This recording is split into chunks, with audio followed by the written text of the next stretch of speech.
Bawat paglalakbay ay may layunin. Sa pagkakataong ito, hindi lamang kami bumabiyahe. Kami humahanap ng kwento. Mula sa syudad, kami nagtungo sa lalawigan ng Aklan. Isang lugar na kilala sa mga piyesta, sa mga dagat at sa mga tahimik na pamayanang mayaman sa kultura. Ito ang kwento ng sining, ng kababaihan at ng kulturang dapat hindi malimutan.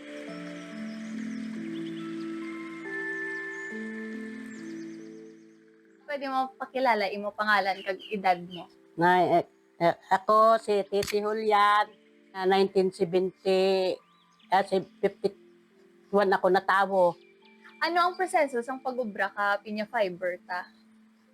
Daan na nga, pag bugabi namon kara, dasun kuskuson dayon doon. Pag kuskus karon ay ani nga, wanon dayon, ani nga, buon daan na nga to nga katong ana nga tong ano ninyo ginhakop nga to.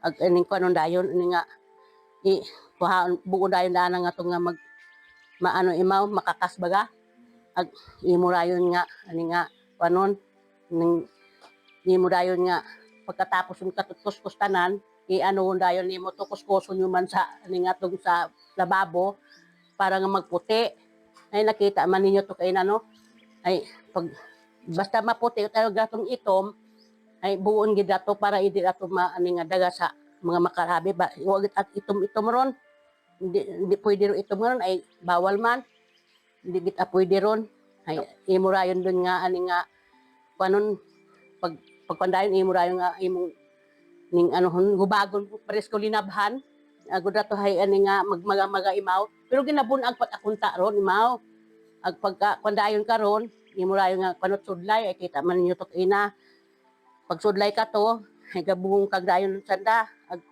imo rayon ana tarong sikreto karon nga magputi imaw kanon dayon kandila para hindi ko dun imaw mag-ana nga itom. San ano nga stock imaw hindi man itom ro kayang ninabag nga raw. Nga kinanglan gani sa ibulad ah. Ibugad kita imaw kung may kunay abi man kita sila ko. Dapat ibugad kita imaw. Di maani nga magpuga. Ag duyon kita imaw tiyag ko hindi man singhan na nga kun imaw hindi man singhan nga binastos ay kung binastos hindi man mabakal. Ag hindi man dun kunay wash out kita akan na kinhangan. Ano, paano mo mahambal na bastos na? Hindi nga ni mabakal. Kung bastos, ay, hamadamo mga dalag ko. Hindi pwede.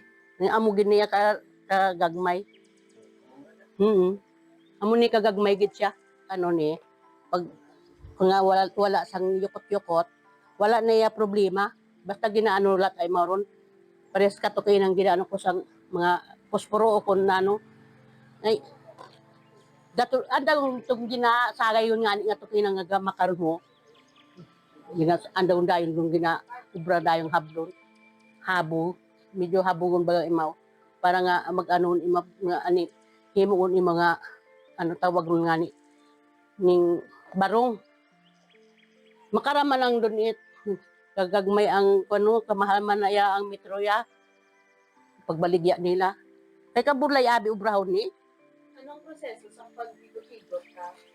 And dapat mag-ano ka muli, hindi man singhan nga ang paghigot ni, hindi man nimo pag singhan nga ano nga anhon gid na nimo niho. Nimo nga katon gid nimo nga ano labaw niya niho. Katon gid na nimo parang hindi pero kung amo ni kagagmay ginaamo ko na siya. Wala niya siya doon. Wala na siyang mga nagasangit-sangit. Pero kung dalag ko ang iyan ni ho, nakat ko ron. Nakat ko na.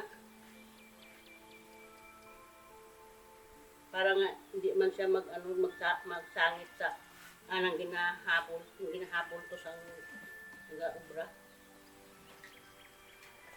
Ay katon mo gid na iyay para nga hindi siya mag-aning kung sa ano nga hablon. Kabudlay nga ni, basta magagmay, bisyo siya. Ikaton mo gid na yan sang parang hindi mag-ano, amuhon dayo na, wala na siya. Wala na siyang nag-ano, wala na. Ikutang naman dito, dire, ikutang muna siya. Para nga, magdamot din siya. Na amo na siya na wa, Kinanglan ang paghigot tanipis gid siya dapat. ikot gid siya. Pero kung gamay-gamay gid siya, wa ikot gid na ikot.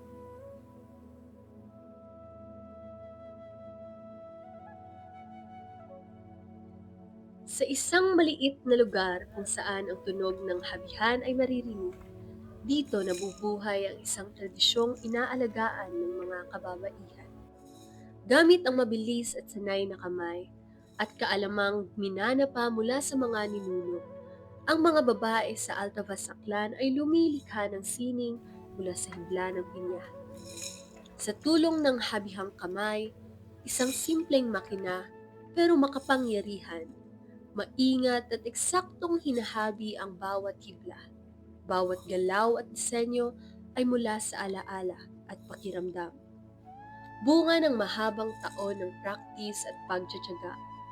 Sa kanilang gawa ay detalyado, mabagal, pero puno ng husay.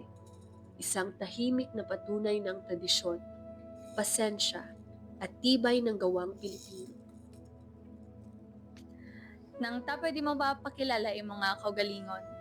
Akong kagalingon. Ako si Rosvilla Kakod Palma. Ang pila edad mo ta? 61. Itong May, Mayo. Paano mo natunan ang pinya weaving ta? Gin seminar ako sa barangay. Nagturo sa amon taga Kalibo. Isa gid na kasimana. Ay paglikis na amon ay ginhatag sa amon mga tubong ginao pati ini tanhaga ginhatag man sa amon libit tanan pag seminar namon 5 kami. 3 ko kabata. Ang 2 tiga diri man. Amo na Nang ano nabulig si mo tas ang pinya weaving? ene ay dako gid dayon. Dahil pa eskwela kong bata. Mga pamasay adlaw-adlaw. Diri bastante. Paano mo tama inganyo ang mga bata nga magtuon man balata para hindi madula ang amoni nga kultura? Ay interesado man sila. Interesado mga bata ko nga makabalo man sini paghabol. Interesado man ta. Di lang sila kabalo, magsubong sila maglikis. Pero magsubong sila, maghabol na, kabalo sila. Ano mahambal mo ta sa iban bala nga mga bata kahaw para man makatuon man sila sini? Ay diri abi ay wala lagi diri sa gahabol kay may mga purpose na yun. Hindi na sila naghahabol. Ag ini bira lang sila may amon ay madamo sila nga hindi kabalo. Nang pila man kita mo ta sa pinya weaving? Sa yung ang 1080 duwa ka Domingo na maubra ko 1080. Ang bayad sa akon 1,008 muna. Depende sa dasig ko. Isa akong na ano nang amo ko yung birang 720 ga utot sa di kadto sa di. Ang kailangan na ang birang. Pagkatapos ng ilang linggo, minsan buwan, ng maingat na paghabi, ang pinong hibla ng pinya mula sa hilaw na material ay nagiging tela at kalaunan ay nagiging kasuotan. Bawat piraso, barong Tagalog, Filipiniana o tradisyonal na blusa ay resulta ng kasanayan at pagmamalaking pangkultura. Hinahabi ito ng kamay, may tamang disenyo at layunin bilang pagpapahalaga sa ating kulturang Pilipino. Mula sa dahon, sa hibla, sa tela, hanggang sa pamana, ang paglalakbay ng paghahabi ng pinya ay hindi nagtatapos sa isang kasuotan, kundi sa pagdiriwang ng pagkakakilanlan ng Pilipino na buong pagmamalaking isinusuot at hindi kailanman nakakalimutan.